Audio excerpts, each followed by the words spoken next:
The WNBA world was already buzzing, but everything exploded when Rebecca Lobo's name suddenly got pulled into the Caitlin Clark conversation in a way nobody saw coming. Within minutes, timelines were flooded, sports debates turned heated, and fans on all sides started asking the same question. What exactly was just exposed, and why does it feel like it hit such a nerve? This wasn't a routine analyst comment or a harmless opinion. The reaction alone made it clear that something deeper had been touched, something people were either afraid to say out loud or tired of pretending didn't exist. Caitlin Clark has been at the center of non-stop attention, carrying historic expectations, massive ratings, and a spotlight the league hasn't seen in years.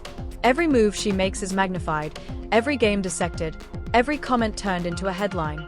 But with that level of visibility comes tension, especially inside a league still wrestling with identity, fairness, and how stars are treated differently depending on who they are and where they come from. When Rebecca Lobo spoke, many fans felt she wasn't just talking about Caitlin, she was pulling back the curtain on the WNBA itself.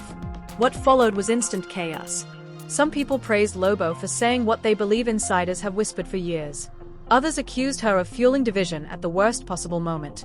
Clips were shared without context, reactions moved faster than explanations, and suddenly the conversation wasn't even about basketball anymore. It was about favoritism, media narratives, respect, and whether the league is truly ready for the kind of superstar attention Caitlin Clark brings with her. The most explosive part isn't even what was said, it's how people reacted. When a league legend speaks and the response is this emotional, this defensive, and this loud, it signals unresolved issues bubbling under the surface. Fans started revisiting old moments, past comments, and uncomfortable patterns that many had ignored when things were quieter. The silence from certain voices only made the tension worse, turning speculation into suspicion and debate into full-blown outrage. This moment feels like a breaking point. Not because one comment changed everything, but because it exposed how fragile the balance really is. The WNBA is growing faster than ever, but growth comes with friction. And now, with Caitlin Clark at the center and Rebecca Lobo's words echoing through the league, it feels like the conversation everyone avoided is finally happening, whether the league is ready for it or not. The tension surrounding Caitlin Clark didn't begin with Rebecca Lobo's comments. It had been building quietly long before anyone said anything out loud.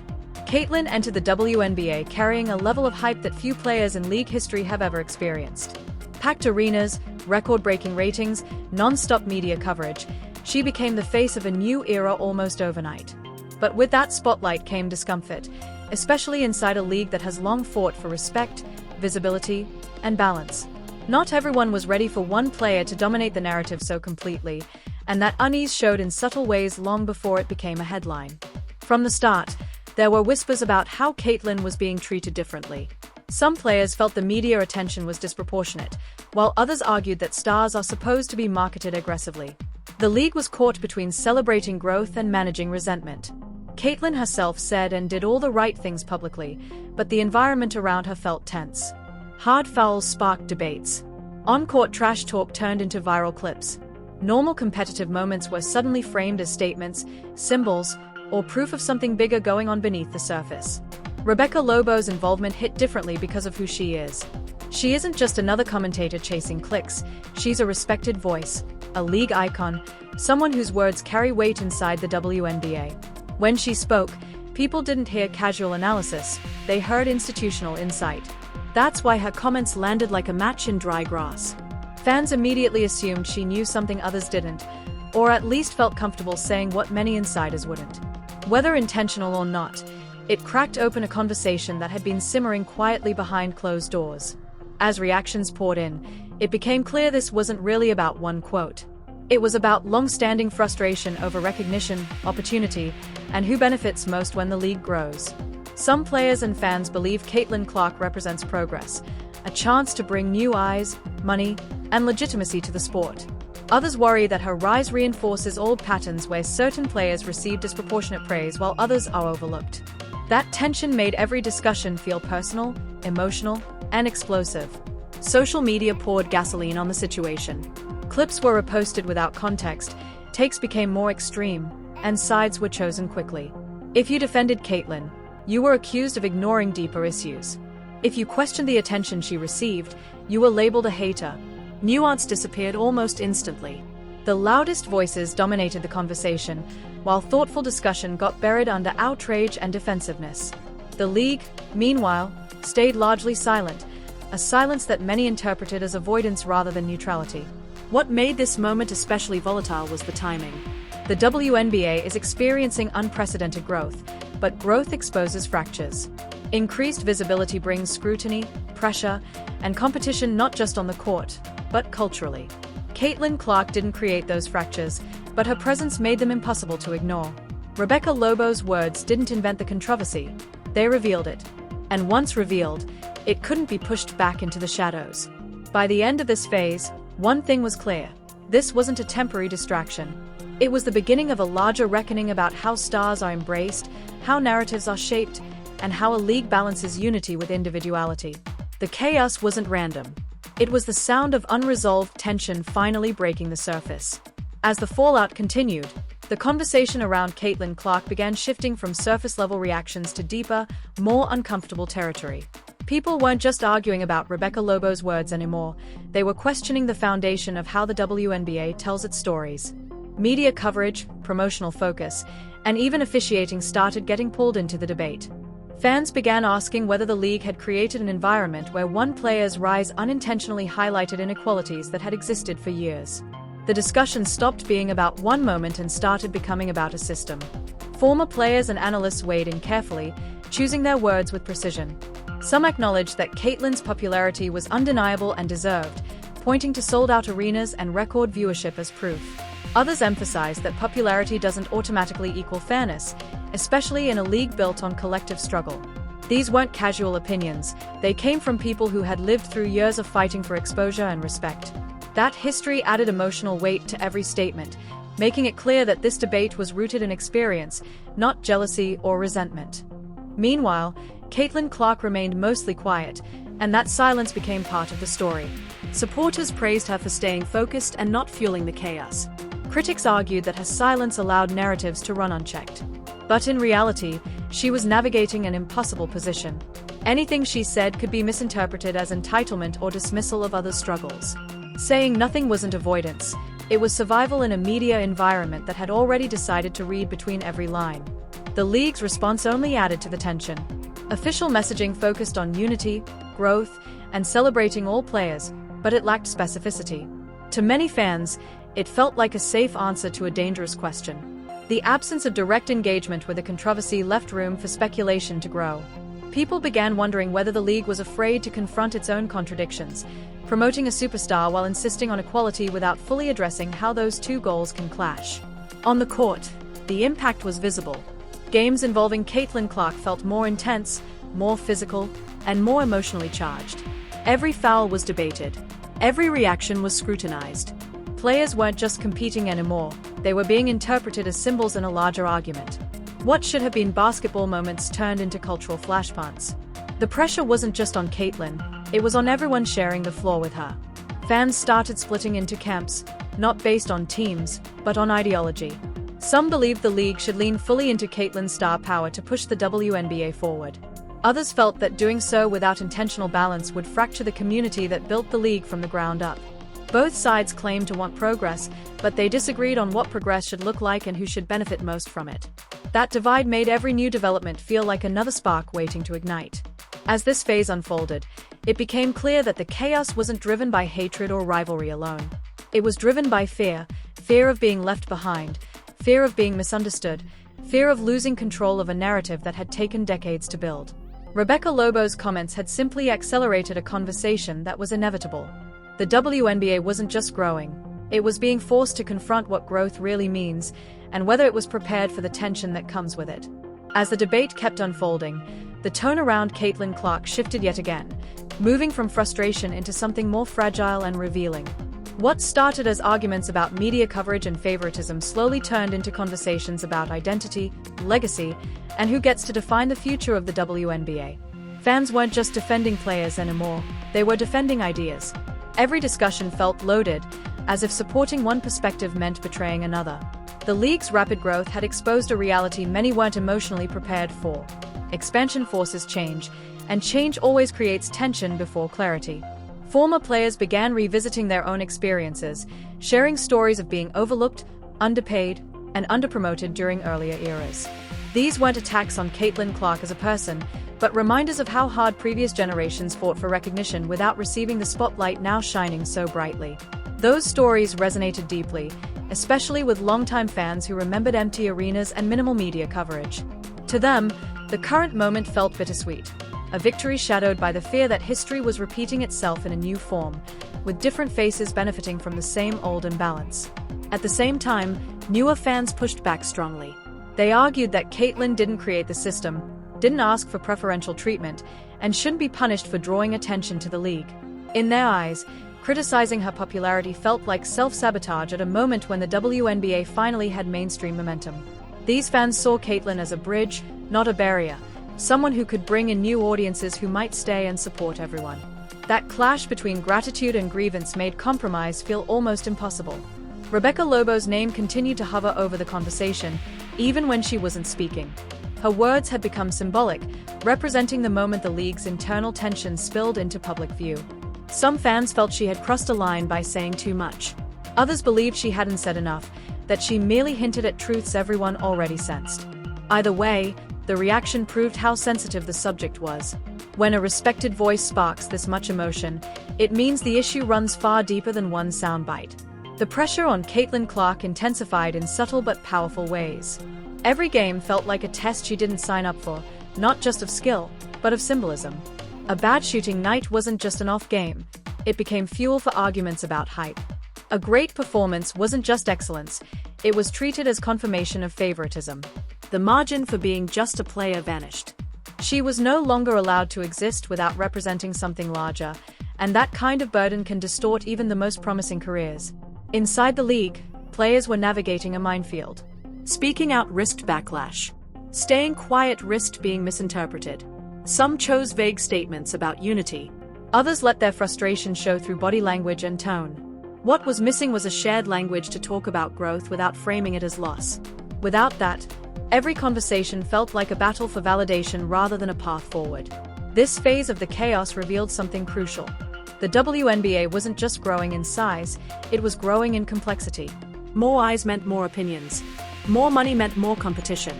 More visibility meant fewer places to hide unresolved issues.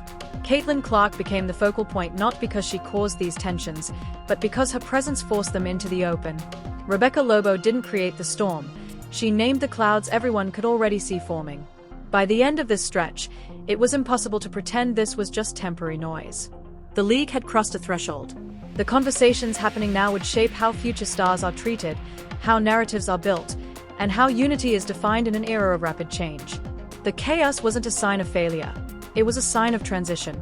But transitions are uncomfortable, and not everyone was ready for what came next. As the controversy stretched on, the emotional weight of the moment began settling over the league in a way that felt impossible to ignore.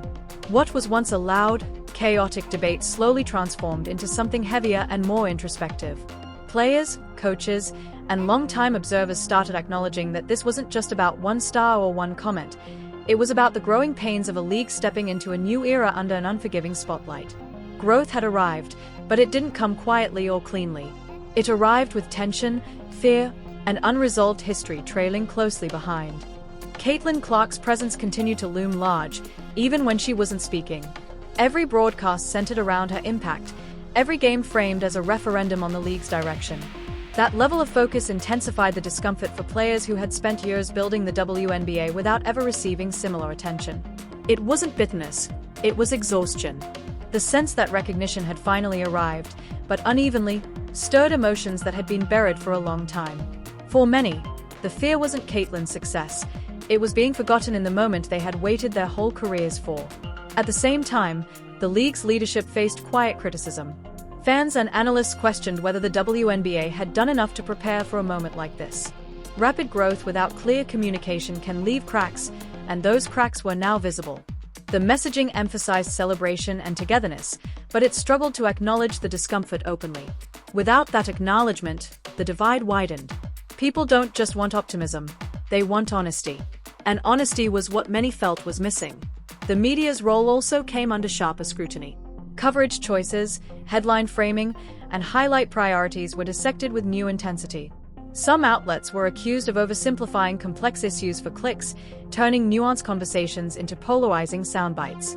Others tried to course-correct, offering deeper analysis and historical context, but by then, the emotional damage had already spread. Once audiences lock into sides, facts become secondary to feeling seen and validated. That made resolution even harder. What became increasingly clear was that the chaos wasn't driven by one person's words or one player's popularity. It was driven by fear of displacement. Fear that the league's future might only have room for a few faces. Fear that progress might come at the cost of recognition for those who carried the league through its hardest years. Those fears don't disappear with stats or ticket sales. They require trust, dialogue, and intentional leadership.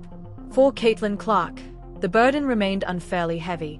She was asked to represent growth, controversy, hope, and imbalance all at once, without ever being given a script. Every move she made felt symbolic, even when it was just basketball. That kind of pressure doesn't fade quickly. It builds, game by game, expectation by expectation, until excellence is no longer enough. It must also be explanatory, apologetic, and perfect. By this stage, the chaos had evolved into something more sobering. The WNBA wasn't fracturing, but it was being stretched. Stretched by attention, stretched by money, stretched by voices that had waited years to be heard. Rebecca Lobo's comments no longer felt like the center of the storm. They felt like the moment the storm became visible. What followed was the hard part, deciding whether the league would grow together through discomfort or allow silence and resentment to shape its future. This chapter didn't offer answers. It offered a mirror. And what the league saw reflected back was both promise and vulnerability, tangled together in a moment that would define far more than one season. By the time the conversation reached this stage, the WNBA was no longer reacting. It was being forced to reckon with itself. What started as a single headline had turned into a league-wide self-examination, one that couldn't be brushed aside with press releases or carefully worded interviews. The noise hadn't died down, but it had changed tone. Fans weren't just arguing anymore. They were asking deeper questions about fairness, legacy, and what true growth actually looks like when it arrives faster than expected. Behind the scenes, there were signs that the league understood the gravity of the moment. Executives spoke more deliberately. Broadcasters adjusted their language. Some former players began urging patience, reminding everyone that this kind of turbulence often follows major leaps forward. But patience is hard to ask for when emotions are raw and trust feels fragile. The league wasn't just managing popularity, it was managing pain that had gone unaddressed for years. For veteran players, this moment reopened old wounds. Many remembered seasons played in near-empty arenas, flights booked on tight budgets, and careers built with little mainstream recognition. Seeing the spotlight flood in now was both validating and unsettling. Validation because it proved the league had always been worthy. Unsettling because the spotlight didn't land evenly. That imbalance, real or perceived, became the emotional fault line running beneath every discussion. It wasn't about taking anything away from Caitlin Clark, it was about finally being seen themselves. At the same time, a quieter but powerful counterpoint emerged. Younger fans, many discovering the WNBA for the first time, expressed confusion over the backlash. To them, Caitlin Clark wasn't a symbol of erasure, she was an entry point. She brought curiosity, excitement, and eyes that had never looked the league's way before.